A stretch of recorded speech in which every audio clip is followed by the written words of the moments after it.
A última Vaza Jato prova de uma vez por todas que houve um golpe contra o PT, contra a Dilma e que o Lula é inocente. Mas antes de eu falar disso, se você é a favor de Lula livre, se inscreve no canal e curte o vídeo. Aqui a gente luta por isso todos os dias. Acho que não tem nenhum outro canal no YouTube que luta tanto por Lula livre e por fora Bolsonaro quanto aqui.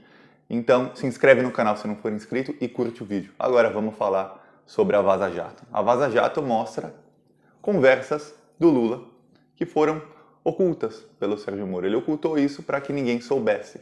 Por quê? Porque quando o Sérgio Moro vazou grampos ilegais do Lula, inclusive com a Dilma, ele tinha uma narrativa. A narrativa do Moro era de que o Lula queria ser ministro para fugir do Sérgio Moro, para fugir da Lava Jato, porque o Lula provavelmente era um criminoso. Essa era a narrativa que se dava para a mídia, para o antipetista, era de que o Lula é um criminoso, ele quer fugir do Sérgio Moro porque o Sérgio Moro vai pegar o Lula.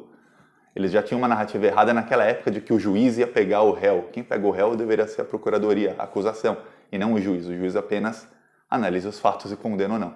Mas a narrativa era essa, a mídia criava essa narrativa e criava uma narrativa de que o Lula dava para ser preso. Por quê? Porque aquilo foi na época da condução coercitiva ilegal do Lula. E aí você começa a ver quantas decisões erradas dele e da Dilma que levaram até isso. Primeiramente, escolher um ministro da Justiça que deixa a Polícia Federal levar em condução coercitiva ilegal um ex-presidente e ninguém é punido, ninguém vai preso por isso, nada. Aí criou-se aquele clima de que a Dilma já não governa mais, a Dilma não manda nada, nunca mandou, e o país virou uma casa da mãe Joana. Aí vem o juiz e divulga um grampo ilegal que dá a entender, o grampo do Bessias, em que a Dilma diz, ó, tá aqui o termo de posse, Lula, você assina, e assim, ele com aquele termo em posse, ele já era ministro oficialmente. Se a polícia tentasse prendê-lo em algum momento, ele diria, não, uma ordem de prisão expedida pelo Sérgio Moro não tem valor, porque eu já sou ministro, eu já tenho foro privilegiado. Isso dava a entender de que o Lula tinha virado ministro porque ele estava com medo do Sérgio Moro. Só que as outras conversas mostravam exatamente o oposto. Sérgio Moro manipulou, mostrou apenas uma conversa que foi um grampo ilegal, que foi um grampo feito depois que ele mesmo, o Sérgio Moro, já tinha determinado a parar de gravar o Lula, que parassem de gravar o Lula, e ele já tinha determinado que não era para gravar mais nada, que não era para fazer mais nada. Eles continuaram gravando porque a ordem não demorava alguns dias para ser cumprida pela operadora de telefonia, mas a Polícia Federal da Dilma, veja bem, a Polícia Federal da Dilma continuou gravando e continuou anotando tudo que tinha nas gravações. E aí saem as conversas de Lula, que ele não queria ser ministro, que o PT começou a pressioná-lo muito, que ele foi se reunir com a Dilma, que eles ficaram reunidos até meia-noite e que ele finalmente, sem querer, ele aceitou. Ele não queria, mas ele aceitou por pressão, ele cedeu à pressão. E aí o PT, sem saber, jogou Lula aos leões e jogou o governo Dilma inteiro aos leões. Por que aos leões? Porque os leões, Sérgio Moro, Doutor Dallagnol, esses criminosos, eles não medem escrúpulos. E não mediram. E aí o Sérgio Moro foi lá, fez isso, em alinhamento com os procuradores. Novamente você vê o juiz e a acusação em conluio criminoso. A gente está falando de grampos criminosos. O único ministro do Supremo Tribunal Federal que criticou esses grampos foi assassinado. Assassinado eu não posso falar. Ele foi morto, caiu o avião dele. Foi o único que criticou o Sérgio Moro por isso. Lembra? O nome dele é Teori Zavascki. O filho dele disse que ele é assassinado. Eu não posso dizer aqui porque eu vou ser processado e preso por difamação, mas a gente imagina que não foi um acidente. Pois bem, e fizeram o que fizeram. A partir do momento que soltaram aquele grampo, a nomeação do Lula para ser ministro ficou em xeque, muita gente começou a acreditar e a mídia começou a espalhar que ele queria ser ministro realmente para fugir do Moro, que isso é obstrução de justiça, é um crime. Obstrução de justiça é um crime. Um crime que, inclusive, os procuradores da Lava Jato cometeram quando não deram o celular deles para perícia. Todos eles cometeram, mas para eles não tem lei, a lei não é para todos.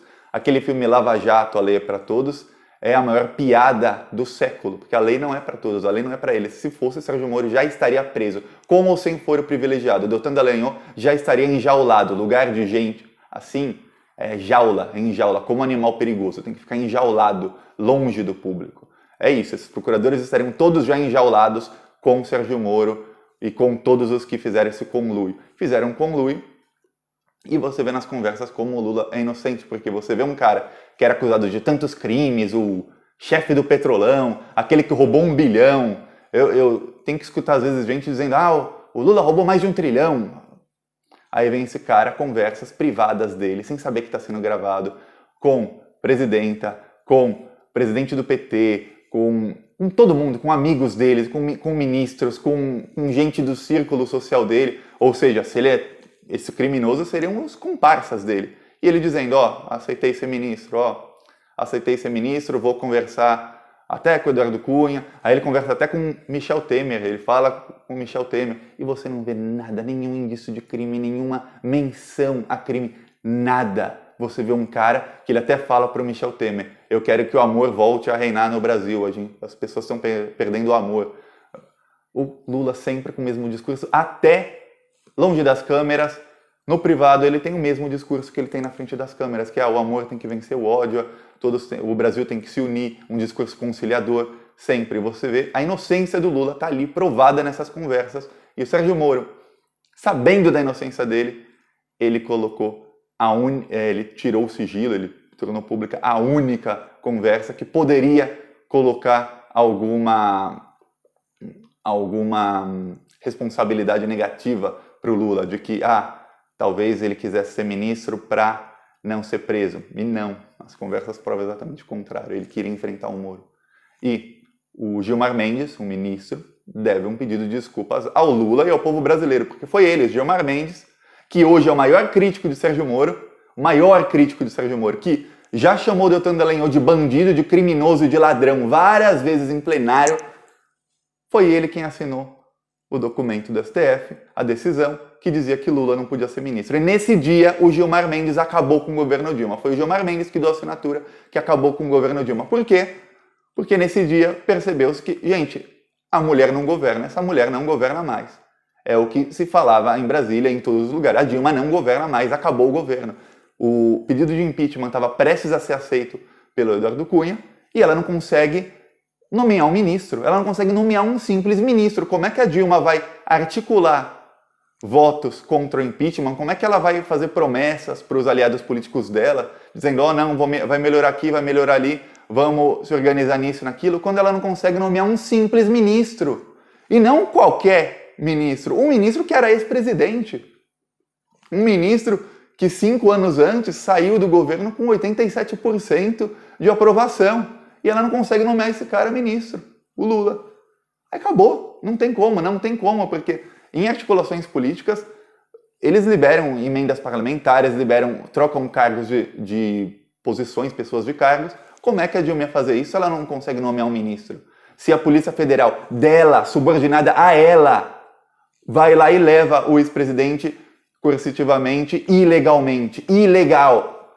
Se a Polícia Federal dela solta um grampo ilegal para um juiz de primeira instância, e o juiz de primeira instância solta esse grampo para todo mundo. Tudo ilegal, a Polícia Federal agindo ilegalmente, o Sérgio Moro agindo ilegalmente, o grampo saindo e não acontece nada com ninguém. Ninguém foi preso, ninguém foi demitido, ninguém foi afastado, ninguém foi investigado, nada, não houve nem investigação interna da Polícia Federal para dizer, gente, isso é uma palhaçada. Isso é uma palhaçada, gente.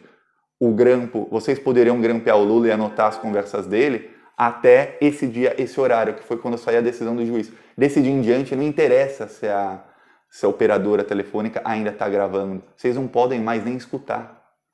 Não, continuaram escutando, continuaram gravando, continuaram anotando tudo, enviaram tudo para o juiz e ele selecionou o que quis, tornou público e deu um golpe. E ali naquele momento caiu o governo do PT. Então o Gilmar Mendes tem que fazer um pedido de desculpas para o Lula, para o povo brasileiro, porque isso levou ao golpe, isso levou às reformas, e isso levou a oportunistas como Jair Bolsonaro a ascenderem. Eles se elevaram graças ao antipetismo que foi criado, entre outras coisas, com um sensacionalismo que a mídia fez nisso.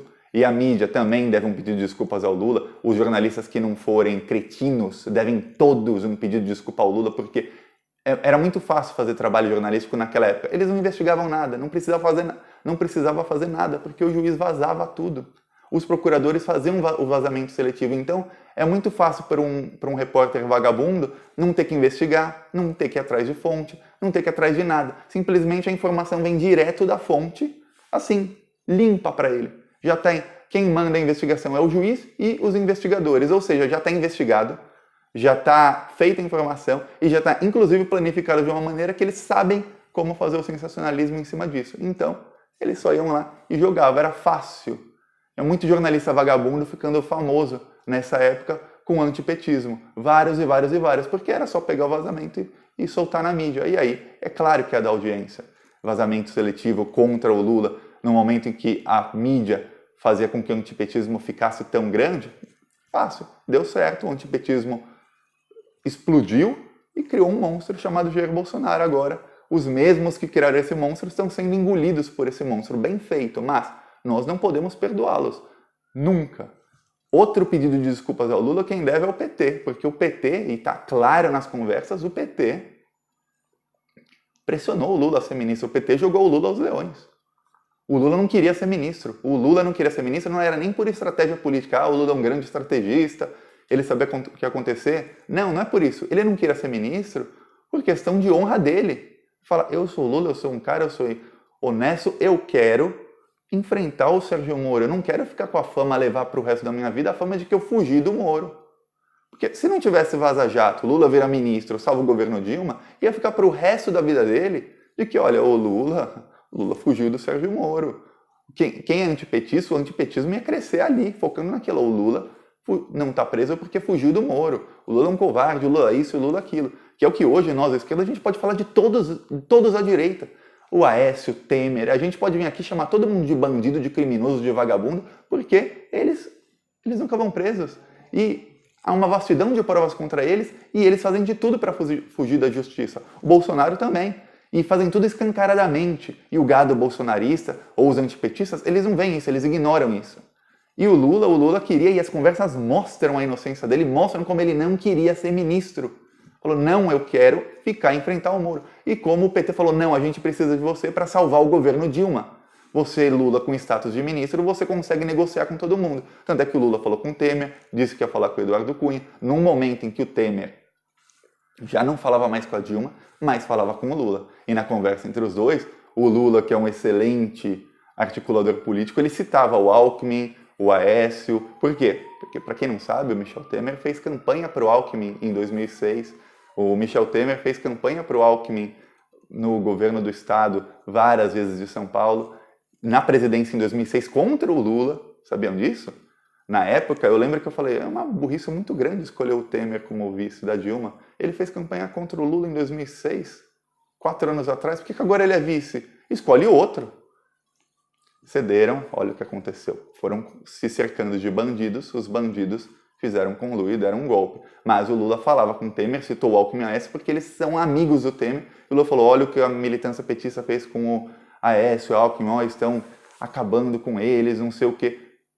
Política, o Lula falando para o Temer para ganhar o apoio do Temer, o Temer estava muito bravo porque a Dilma, meses antes, tirou um ministério do Eliseu Padilha, que era amigo dele, e aí foi quando foi estopim para o Temer, cortar com a Dilma. O Lula falou, não, chama também ele, vamos conversar aqui junto, peraí. Porque ele sabia, senão vai ter golpe. E teve golpe. Por que teve golpe? Porque tudo que o Lula falasse, a partir do momento em que ele não pôde virar ministro, não tinha credibilidade alguma. Se o Lula nem tentasse virar ministro, ele podia sair negociando. Por quê? Porque ele não estava com a moral para baixo. Mas a partir do momento em que ele tenta ser ministro e não pode, e o STF não deixa, gente, acabou. A partir dali o golpe estava consumado. O Sérgio Moro consumou um golpe. E a parcialidade do Sérgio Moro, dos procuradores, os crimes da Lava Jato estão tão claros, só não vê quem não quer. E o Lula está preso faz meses que eu falo isso, desde da primeira Vaza Jato. O Lula ainda está preso, é uma vergonha. O fato da comunidade internacional não fazer nada é uma vergonha. O fato de não ter gente do PT convocando o Deltan Dallagnol todos os dias para ir no Congresso. Convocação, ele não tem foro privilegiado, ele pode sim ser convocado e se não for, condução coercitiva nele. O fato dele não ser convocado todos os dias para ir no Congresso, nem que seja alguma comissão, mas para ir lá explicar cada Vaza Jato, também é uma vergonha. Então a gente tem que começar a pressionar mais, porque parece que tem gente que está feliz com o Lula preso. Não sei. Gostou do vídeo? Curte, compartilha e se inscreve no canal. Falou!